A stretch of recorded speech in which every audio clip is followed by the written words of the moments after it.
Hi, everybody. Thanks to Sally for the kind introduction. I'm Danny Cullenward. I'm going to start off, and then my frequent collaborator and mentor, Michael Wara, will pick up right in the middle to talk about what's a really exciting time right now in state policy, state climate policy in particular in California.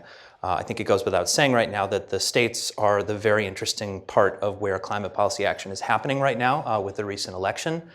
And to get started, I'm going to talk about I'm first going to give some context on the history and the structure of state climate policy. It's a really complicated thing to even describe what's going on. And to describe what's going on is really important to understanding the very critical legal and political moment we're in right now. With that context in mind, Michael's going to come up and talk about different options for how one particular and critical element of climate policy strategy, carbon pricing, is going to play forward in the post-2020 period, where we're right now trying to design the rules and systems that will help California achieve some really significant and aggressive targets on the road to deep decarbonization. I'll come back up and talk more about how other components of state climate policy fit into this broader strategy to reach our new and ambitious target for 2030.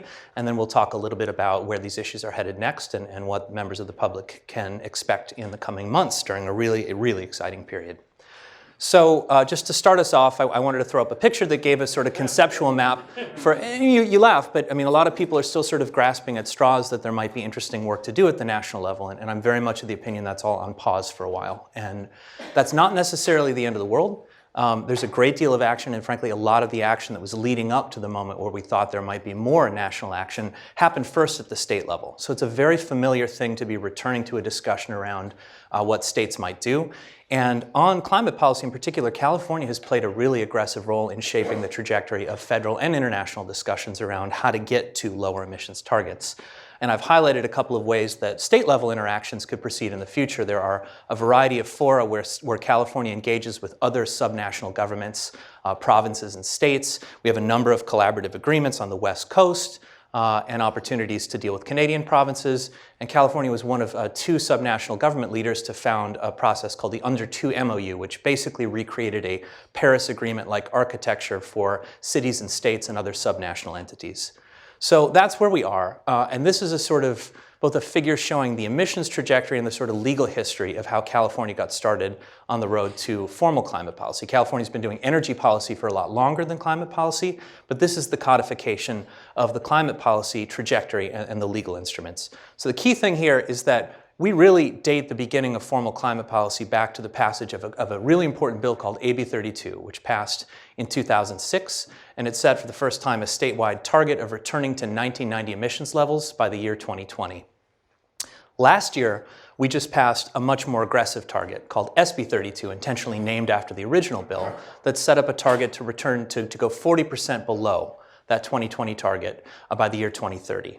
And it's a really significant target for a number of reasons, which we'll talk about here. I should also mention both when Governor Schwarzenegger, who is the governor who signed AB 32 into law, when he signed that bill into law, he also signed an executive order, which is obviously executive orders are in the news these days. But 10 years ago, Governor Schwarzenegger set this 2050 target. And Governor Brown reaffirmed that target last year. That's not legally binding in the sense that anyone is required to get there, but it demonstrates a long-term policy trajectory that's really significant. So the key to understanding California climate policy is to understand the legal nature of the authority to proceed. So if folks remember the Waxman Markey bill, the initial federal discussions back in 2008, 2009 to design climate policy. It's this famous 2,000, 3,000-page bill. Every single thing about the structure of the energy and climate policies in that bill was spelled out in legislation. California pursued the opposite model. AB 32 is about 10 printed pages. You can read it really quickly, and it's what we call a delegation bill. It gives broad authority to the regulator, the California Air Resources Board, to pursue climate policy and achieve these targets. A variety of folks have sued the regulator trying to say, you didn't do it right, we think you should have done it a different way, and every time they've been sued, the courts have agreed that this bill gives broad discretion. The agency has a lot of different choices it can make, and the courts are generally hesitant to review choosing one strategy over another. What we ended up with at the end of a very long process to develop a number of policies and structures is a complex web of policies. And I like to draw it on two tiers here. We have a very famous cap and trade market, or a carbon market, which covers around 80–85% of the state's emissions. That's fossil fuels, particularly transportation fuels, fossil fuels used for electricity, and natural gas that's burned at the home or in the office building. as well as industry. And then we also have the series of what are called complementary policies. We have a really strong renewable portfolio standard. We have world-leading energy efficiency programs. We have a low-carbon fuel standard, vehicle efficiency programs, a brand new set of policies called on short-lived climate pollutants to reduce methane and hydrofluorocarbon emissions. And these policies interact together. A number of the policies, the complementary policies, are driving emissions reductions in sectors that are covered by the carbon market. And it turns out that the complementary policies are doing the vast majority of the work in the state system. So if you take a look at the way the state planning documents outline this, back when the first plan was developed in 2008, only about 20% of the reductions needed to get to that 2020 target were expected to come from the carbon market. 80% were expected to come from direct regulations. The balance has shifted a little bit in a recent updating plan. And for folks who are interested in this subject, Michael's written probably the seminal piece in sort of explaining how all these pieces fit together. What we have here is a regulatory strategy with a market-based climate policy instrument sort of sitting on top of it. So the carbon market has actually been in the news a lot, which is not something we typically say about climate policy instruments in the United States. It's been in the news because of some problems related to the fact that it is significantly oversupplied. And what that means is that the number of permits in this cap and trade system is currently higher than demand for those permits. There's a number of reasons. I think probably the most important one is that the cap was set before we knew what the effects of the Great Recession were going to be. So we had a trajectory of the state growing, the economy growing, and emissions growing with it. Obviously, things are much lower. We also have a lot of successful policies like the Renewable Portfolio Standard, which have acted to keep emissions down since that time. And primarily, one of the biggest changes we've seen in the state inventory is actually California used to import a lot of coal-fired electricity from neighboring states, and a lot of those contracts have been divested. And that's easy to do because we have record low natural gas prices as a result of fracking. And so the coal plants out of state are having a harder time competing, and it's cheaper to switch away from them. And those are the primary drivers of why we have oversupply. Oversupply in the market leads to a number of really significant problems that we'll get into in a little more detail when Michael talks about the post-2020 policy design. One of the most important ones is that we have a low carbon price, and that price doesn't reflect the cost or the significance of the effort the state has already undertaken. The market price is only this thin residual of effort that's left over after the regulations take effect. Another significant problem is that with this oversupply condition, quarterly auctions of these permits, which are expected to raise money for the government, have not been selling out. And that's been really complicating the political economy of how the legislature views climate policy problems. And one of the most significant political issues right now is that we have a number of large stationary sources. Think large refineries that are in urban areas. It could be Richmond or the Los Angeles area. And these large stationary sources are not having to decrease their emissions as a result of this oversupply condition. And the fact that those emissions aren't going down has been causing a lot of trouble with environmental justice groups who are concerned not so much with the CO2 emissions from those plants, but from the local air quality pollutants that also have not gone down. And so it's become a very contentious issue politically that the cap may not be having the intended effect on these emission sources, and that's become a really prominent political issue. So to give you some more data and some context on this market, I'm showing here basically the entire history of California carbon market prices. We have a minimum price floor in quarterly auctions. And basically what happened is after an initial trading period where market prices were a little bit higher than this floor, it became apparent that market prices were going to come down to that floor because of the oversupply conditions that are now present in the market. And so in a lot of ways, this carbon market has actually functioned a lot like a carbon tax at a very modest price level, $12 or $13 a ton. And it's been stable there for a couple of years. The stability in the secondary market price sort of doesn't tell you the full story, however. I mentioned that there are these quarterly auctions of permits.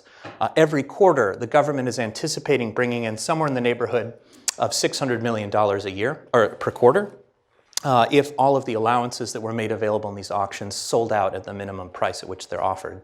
But because there's less demand than there is supply for these permits, they don't sell out. And for 5 of the last quarters, we've actually had pretty spectacular problems associated with those auctions. And you can see in particular the second and third quarters of 2016 and the first quarter of 2017 in February of this year had really dismal performance. All told, $2 billion, almost $2 billion of revenue hasn't come in as a result of these poorly performing auctions. And that's led to really significant consequences in terms of the programs that were intended to be funded by this revenue and the perception of the market stability at a time when that's needed most. And I say that's needed most because we're approaching this really interesting legal and political moment. AB 32, passed back in 2006, granted the Air Resources Board the authority to choose a carbon market if it wanted to. But the critical thing is that the feature of that bill, it said you can do it through the end of 2020, but not implicitly beyond 2020. And so there's this really important question about whether or not the market has a legal future. For folks who are paying a lot of attention to this, there is a lawsuit challenging the Air Resources Board's ability to have these quarterly auctions. That lawsuit is totally unrelated to this question of whether or not there's authority in the post-2020 period.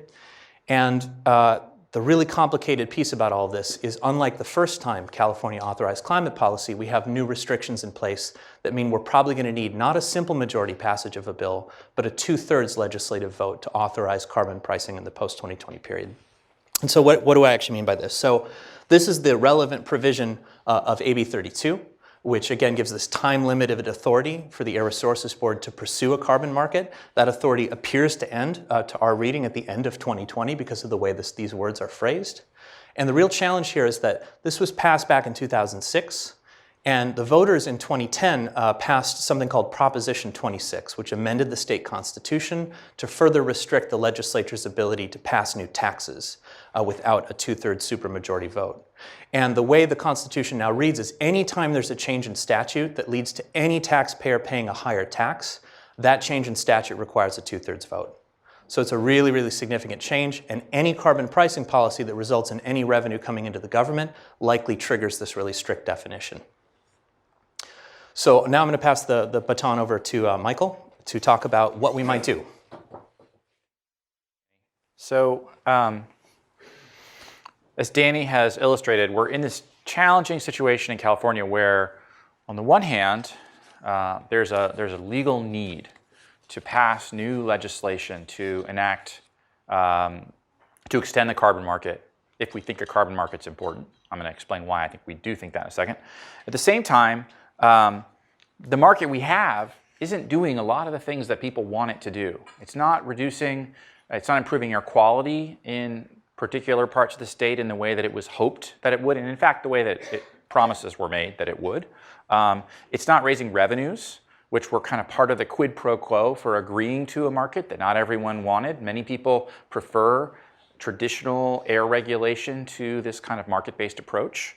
And so I think at the outset it's important to talk about, as we think about policies moving forward, why have a market?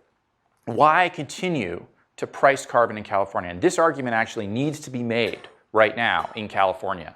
I think the first key reason is that prices are incentives, right? And pricing a good, making it valuable, causes firms, individuals to husband that resource more carefully. It discourages pollution, and in principle, because of the compliance flexibility that it creates, it also lowers compliance costs. That's important because of the first figure that Danny showed you.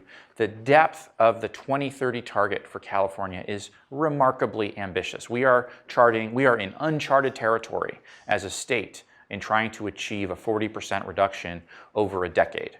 So making that as inexpensive as possible is important because the goal is so big. In addition, importantly, if we're going to achieve this goal, a lot of investment has to occur, right? We need to build a new kind of energy economy in the state. And so we need a system that's going to create a stable set of incentives for firms and individuals to invest in that new economy, to make it a reality on the ground. The advantage of pricing carbon as opposed to kind of specifying in a sector-by-sector fashion across the economy what particular types of emission sources and firms should do is also that it allows for some uncertainty to be managed by the system, uncertainty about which technology is going to prove the fastest, right? Will batteries keep falling in price as we hope, or will we hit a plateau? Will we discover that an RPS, as it moves toward 50%, becomes a more challenging problem to manage with the remainder of the generation fleet on the electricity grid, et cetera? And pricing carbon, especially in a system that crosses all the sectors of the economy, as the California cap and trade does, allows for more reductions to occur in one place relative to another, depending on how the costs compare. In addition, and not unimportantly in the current moment and from the perspective of California policymakers, extension of the cap and trade or some other carbon pricing policy really allows for California to demonstrate leadership. And we've certainly been here before. At the time when AB 32 was enacted, California was kind of going it alone and inventing climate policy at the state level in a way that proved highly influential both to other states, to Canadian provinces, and to other governments as well. And California policymakers, Governor Brown and the legislature, are very interested in extending that legacy, particularly in this moment where the federal government is in retrenchment with respect to climate policy in the United States. Not unimportantly, Danny and I spent a lot of time in Sacramento speaking with policymakers. Cap and trade, carbon pricing also has the potential to generate billions in revenue.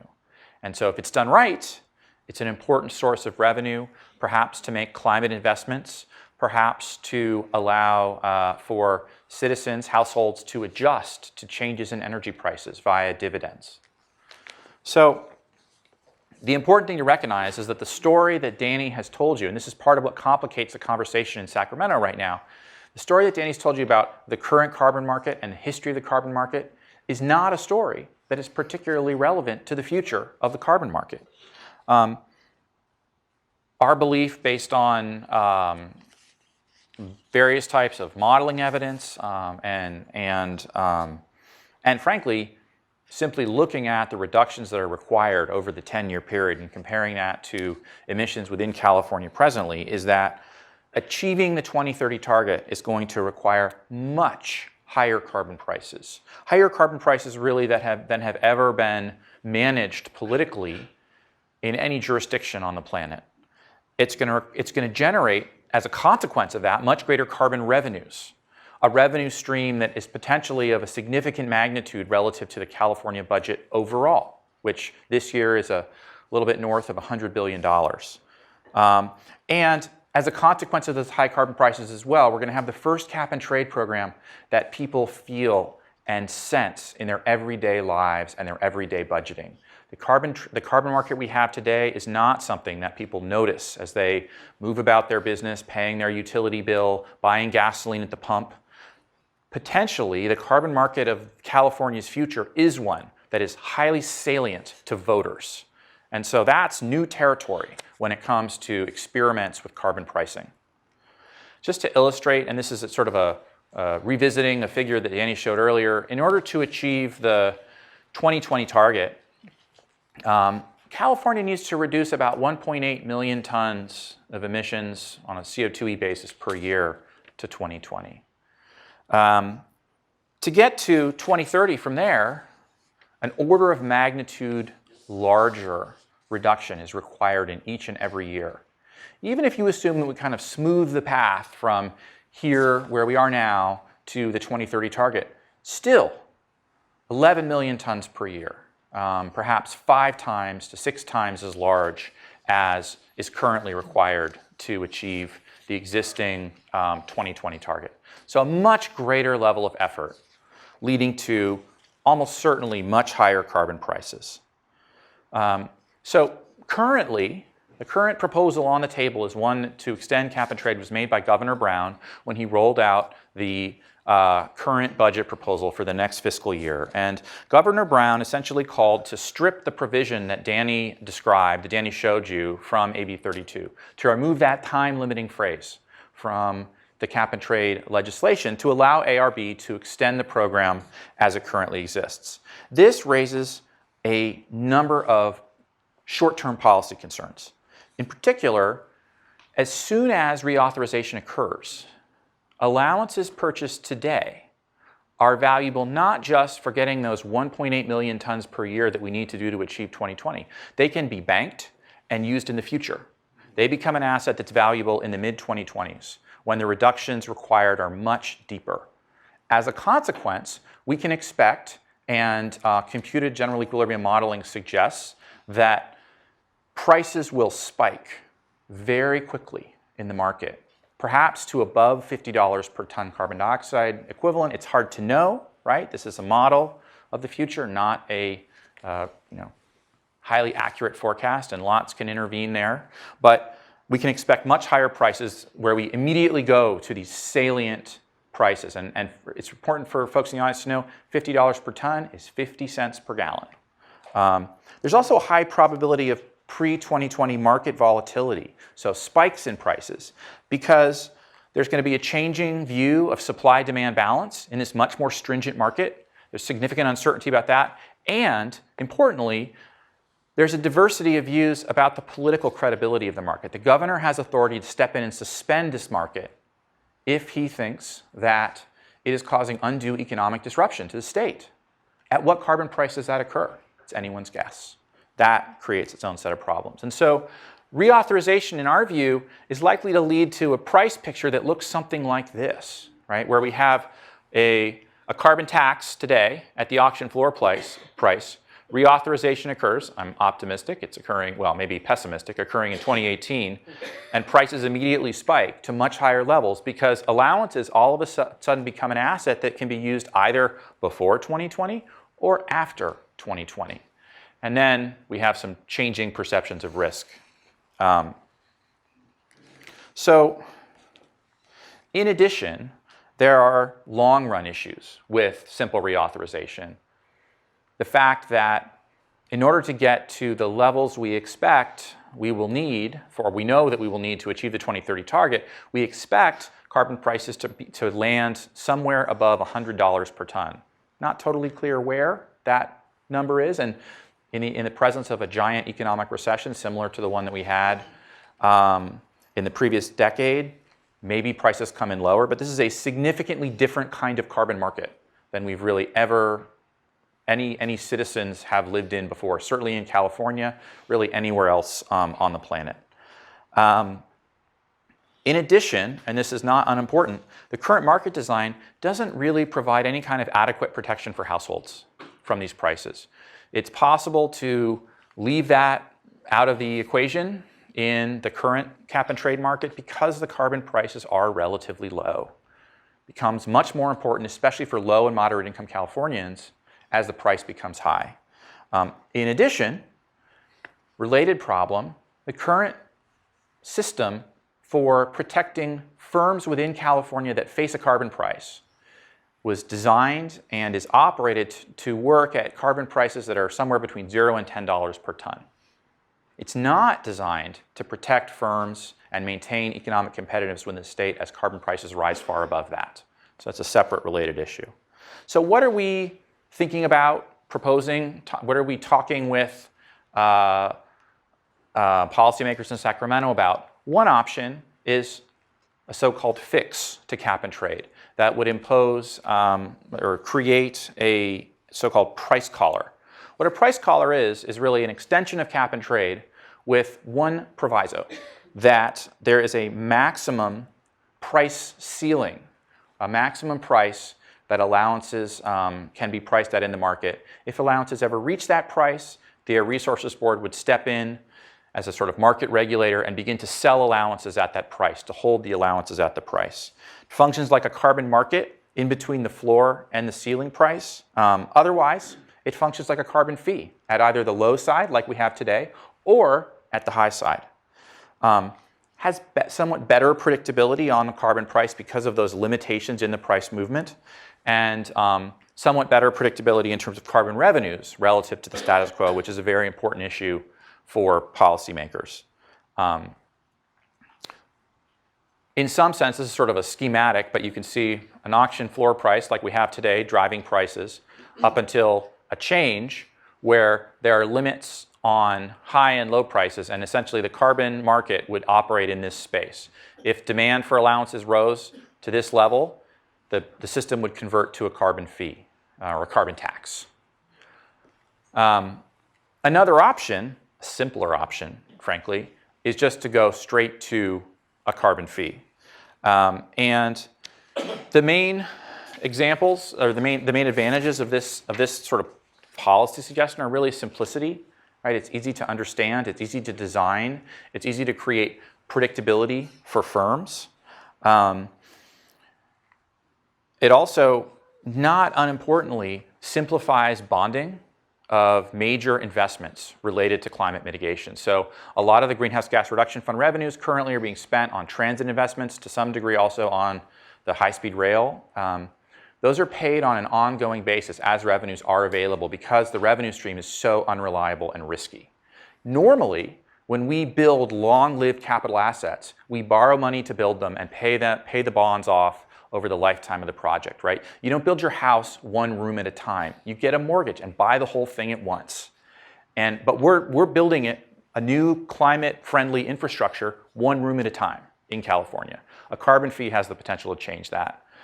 Important to mention that both of these policies, the carbon fee or the price collar, have the same 2/3 voting requirement. So it's not actually harder to do a carbon fee than it would be to do some other approach to carbon pricing in California. And so obviously carbon free, you have an auction floor price, and then we would have to have a fee that's accelerating at a higher rate than current in order to achieve the 2030 target. So last point, there are a couple of policy innovations that I think are going to be required whatever we do on carbon pricing, and they're driven by the ambition in the 2030 target. One is something like a climate dividend to protect households in California, especially if we want to ensure the political sustainability of the program. In addition, probably, and this is not without legal risk, and I want to emphasize that, a shift from the current free allowance mechanism to protect industry in the state to something called a border carbon adjustment, which essentially imposes the carbon price on energy-intensive imports to the state, just like the domestically produced imports will have to pay.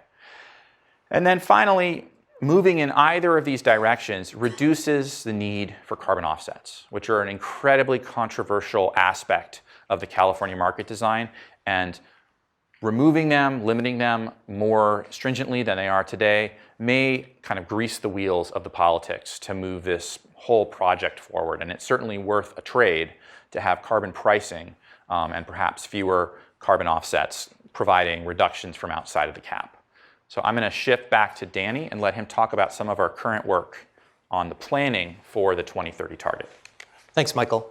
So carbon pricing is a really important part of getting to this really ambitious climate target, but it's not the only piece. And in thinking about how to get to the target, I wanted to actually show a slide that our colleague Jim Bushnell from UC Davis put together based on work that he and Severin Borenstein and Frank Wallach here at Stanford have done, trying to model the different possible outcomes, mostly in the pre-2020 period, in the current market design period. But Jim has prepared a slide that shows, if you take a look at all of the uncertainty and how the economy might evolve and how the technologies that generate emissions in the state might evolve, it's actually a really uncertain picture where the business as usual emissions in the state might be.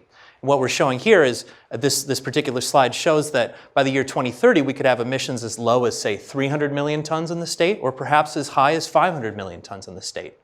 And with this overall goal of trying to get to around 256 million tons, that variability of ballpark 200 million tons is a really big piece of uncertainty. And so if you talk to economists, anyone who thinks about this from an academic point of view, they start thinking about uncertainty. And we agree that's absolutely the right way to think about managing this problem. The challenge we have right now is if you actually look in the planning process that the Air Resources Board has begun, they've chosen a deterministic baseline. They've said there is one true reference scenario, and we know with precision, at least for the purposes of planning, what the future baseline emissions in the state are going to be. And that means that all of the calculations I'm about to show you are subject to really significant uncertainty, and because of that, really highlights the need for success on this carbon pricing policy, because the sort of planned reductions and regulatory instruments I'm going to go through are really vulnerable and subject to change if we have a really big pickup in the economy or if we have a major slowdown or recession. And so all the figures I'm going to show you here, the Air Resources Board calculates the emissions reductions required to get to its 2030 target on a cumulative basis. And essentially what that's going to do is it's going to show you the area of this yellow triangle on the figure that I'm showing you here. And so they have a planning document right now, which looks like this, and this is a little unwieldy, but I'll talk you through it. And it's showing the preferred scenario that the regulator has for meeting the 2030 target. And what we have is two scenarios here, actually. There's the proposed scenario on the left, and on the right is a scenario if there's a little bit of uncertainty in the modeling work. The first thing to notice is the topmost, the blue striped bar. That shows the role of cap and trade. The Air Resources Board would like to continue cap and trade on the current model, and it says there's a certain amount of reductions we're going to be able to plan to with our regulations, and the residual, what's left over, that'll be taken up by the cap and trade instrument, which will ensure that we get to our 2030 target. I'd like to propose some reasons why we should be a little concerned about this and therefore more interested in trying to deal with the carbon price in question and getting to this 2/3 vote. This reflects some work that Michael and I are doing with my colleagues Mike Mastandrea and Mason Inman at Near Zero.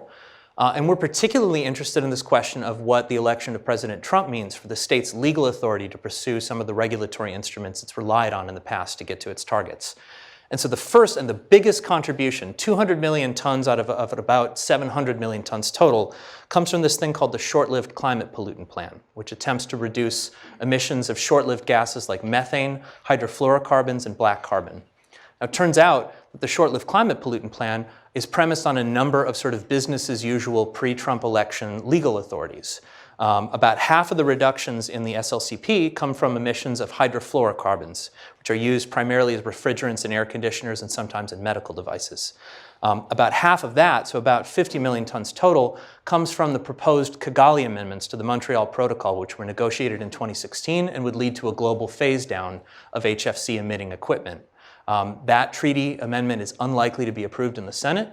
It independently has no life of its own in the United States. And so again, the difference between a President Trump and a President Clinton, as reflected in HFC policy, means that this particular instrument is very unlikely to happen. And the Air Resources Board has promised to factor that into future calculations, but there's about 50 million tons in there where we don't know where that's going to come from. There's a similar number associated with a number of HFC gas regulations that are being conducted by the US EPA. And again, the sort of stability of those regulations are really critical to California's ability to control this most significant portion of its overall climate plan. And again, they're in doubt. We don't know exactly where they'll go. So we're running numbers on this. That we have a comment letter deadline due on Monday, and we'll have some firmer numbers on what that all looks like. But I wanted to give a sense of one of the federal overlays and the conflicts between the state's direction on climate policy and the federal government's new direction on climate policy. There's actually a similar issue in the vehicle sector. So for many decades, California has been leading on innovative vehicles policy, and it gets what's called a waiver, a special waiver. Under the Clean Air Act, California is the only state that's allowed to do this because we had air pollution controls before there were federal laws around air pollution. And California is able to say we have special circumstances, and if they're able to justify those circumstances, to request permission to regulate farther in the vehicle sector. And so California's essentially energy efficiency standards, which are expressed in terms of a tailpipe standard for greenhouse gas emissions coming out of vehicles, have driven significant changes in the vehicle fleet.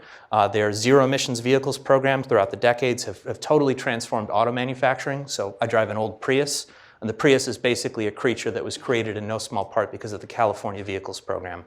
And the regulatory incentives that were structured here caused Toyota and other manufacturers to design what were at the time groundbreaking new technologies. And the intention here was that California would continue to use these legal permissions to drive electric vehicle adoption and other structures. Again, the vehicles waiver, we actually have a better sense of what's going on because EPA Administrator Pruitt has indicated that he's reviewing whether or not he's going to revoke California's waiver, which would lead to litigation and would throw into question some of the significant contributions made from vehicle emissions reductions that are shown here in the planning document. Just to add a couple more pieces of color onto this, a number of these other regulatory strategies don't actually have a lot of detail in them just yet. So one, for example, is there's this idea of reducing 20% of the greenhouse gas emissions from in-state refineries. There's not a lot of detail right now on how that program would be achieved, but it's an example of how you need to count a lot of these extra tons to get closer and closer to the target. Similarly, we have in the state what's called the low carbon fuel standard, which is primarily a biofuels support policy right now. And this planning document would envision approximately doubling the stringency of the biofuels program.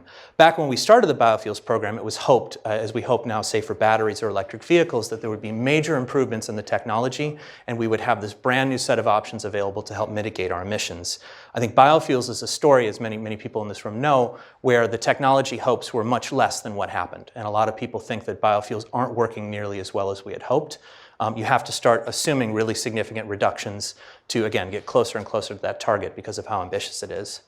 The net effect of all these criticisms I've suggested here is that it's not very likely that we're going to be able to rely on all of the planned reductions in the way they've been calculated. And I think it's much more likely that we're looking at a scenario like this uncertainty scenario on the right, if not something more drastic, where a greater share of the reductions that are needed to get to the 2030 target would come from a carbon pricing instrument, which the state does have clear authority to pursue if it's able to get the vote. And I wanted to walk you through what I know is kind of just an insane amount of technical detail to illustrate this really critical point. In California, there has been a strong preference for regulatory measures, particularly in the legislature. Carbon pricing was something the legislature in 2006 actually was not inclined to do, and Governor Schwarzenegger pushed very strongly for. You can debate the relative merits of the policy mix we used to have, but the role of carbon pricing is going to become significantly more important, if for no other reason that it's one of the few options that the state has in an era where it's in a different position than the federal government to continue with its ambitions. And now I'll turn it back to Michael to talk about what's coming next.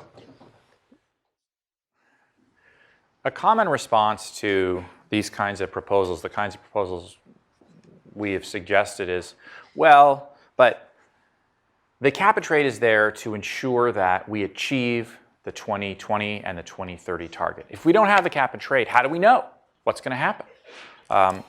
And I think in order to kind of get comfortable with a different form of carbon pricing, we need to think carefully about what ARB's current approach is and how our approach, the approach we've discussed in this talk, really brings a different philosophy of regulation to the problem. ARB's current approach is that the dominant strategy is regulation, and that the cap and trade is there in ARB Board Chair Mary Nichols' words to ensure that no ton is left behind. And it's an insurance policy. In addition, the revenue raised by the cap and trade is essentially used on green spending, climate investments, whatever you want to call it. Some people call it green pork. Our view is that the appropriate approach after 2020, as the ambition deepens, as we move into territory where we're less sure about exactly what measures to specify, as is evidenced by the thin description on that refinery reduction measure, is that carbon pricing is likely to become the dominant tool that California uses to achieve reductions. In that context, and it's important to think about what that means, in particular that the limits on carbon pricing are likely to be political rather than technical, that we need to think seriously about using carbon pricing as a dominant but not the only tool, essentially taking as much use of carbon pricing as we can absorb politically as a society, and using other regulations essentially as a true-up mechanism, right? Flipping the relationship so that if we observe that the carbon pricing that we can tolerate is not achieving the reductions we want or we feel we need, then we can adaptively manage the program by specifying other reductions to achieve the goals. In addition, in order to increase the sustainability of the program, we are recommending a much more mixed use of the funding, including, importantly, substantial revenue recycling to support households that are facing a much higher carbon price. So why change the philosophy in midstream? Right? I think the real answer is political feasibility. We question, and I think many question, the political feasibility of the current green spending model we have. How high can carbon prices go without widespread voter revolt? The answer is not high enough to achieve the 2030 target under most economic growth scenarios. How far can the government pursue deep decarbonization without really starting to focus on these cost effectiveness questions? The answer is probably not far enough to achieve the 2030 target. And in addition, how much can ARB, with its enormous administrative capacity, really see into the future of the rapidly evolving energy technology landscape? The answer is not far enough to achieve the 2030 target. And that's where carbon pricing is really the best tool for trying to achieve the target that's an incredibly ambitious goal. So what are the next steps? Well, In terms of the regulatory landscape, ARB is in the process of finalizing its scoping plan, its planning document on how to achieve the 2030 target. And there's a need to continue to monitor the emissions trajectory of the state, the performance of individual policies, which no government agency is ever terribly eager to do much of its own monitoring of, and the overall portfolio of California's efforts on climate in the new political context we have because of President Trump. In addition, with respect to post-2020 carbon pricing, now is the moment at which the state really needs new legislation, and this is an enormous challenge for legislators that are interested in climate policy. And in addition, there's an important conversation happening in Sacramento right now about instrument choice that really hasn't happened for the better part of a decade because we've been on a particular track. But there's a growing awareness of the risks posed by continuing on that track, and so an openness to conversation about other policy instruments like the ones that we've described today. So with that, in the time remaining, we'll take some questions. Thank you.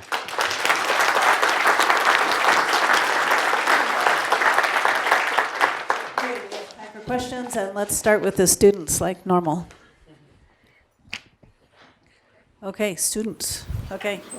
Yeah. Yep. What is the view of policymakers and other academics on the approaches to regulating carbon in California?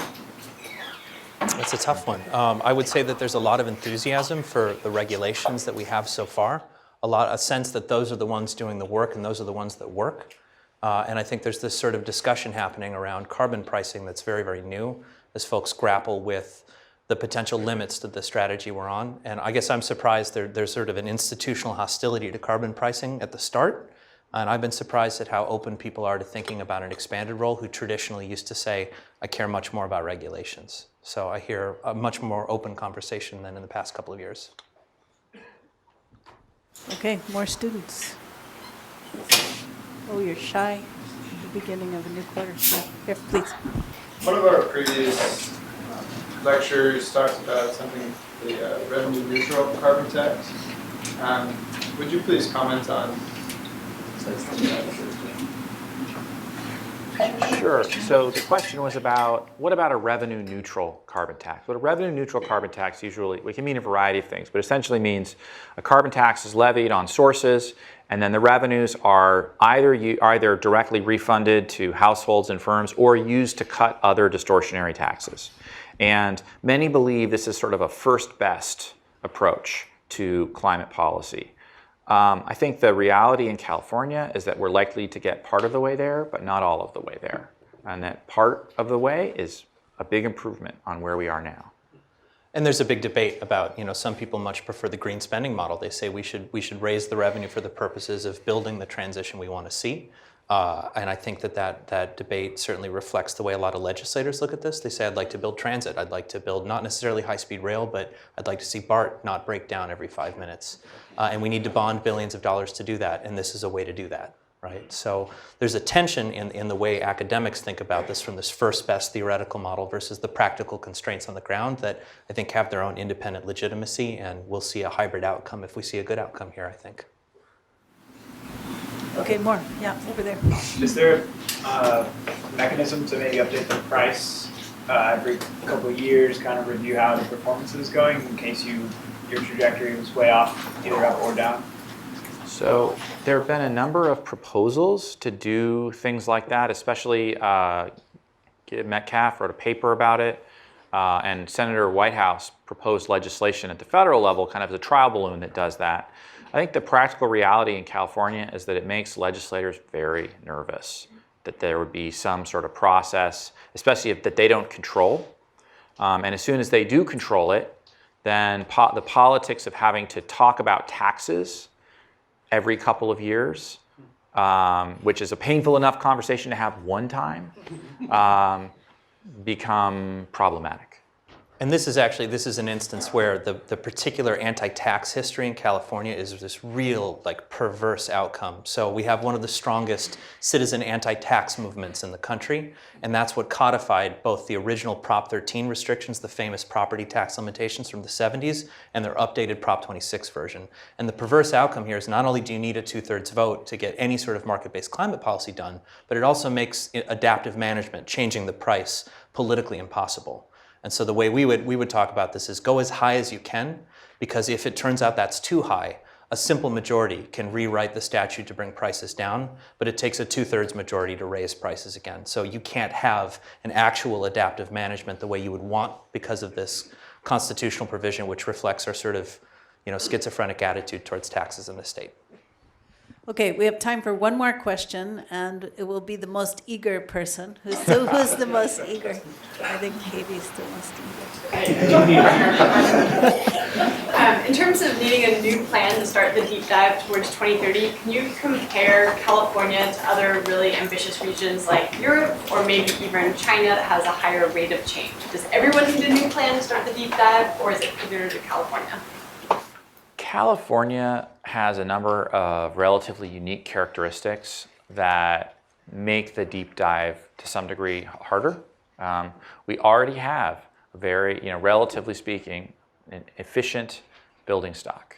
We have a very low emission power sector in the sense that we are on our way very quickly to having no coal-fired electricity in the power sector, and we've gotten rid of most of it. We have, so we sort of plucked many of the low-hanging fruit already. That's part of the story. We have a very energy-efficient economy, thanks to lots of people from here and other universities.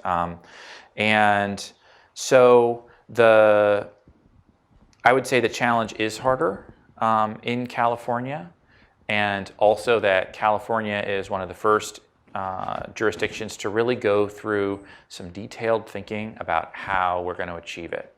And that's bringing up some of these questions. Okay, well, we've got to wrap up, so thank you very much. That was terrific.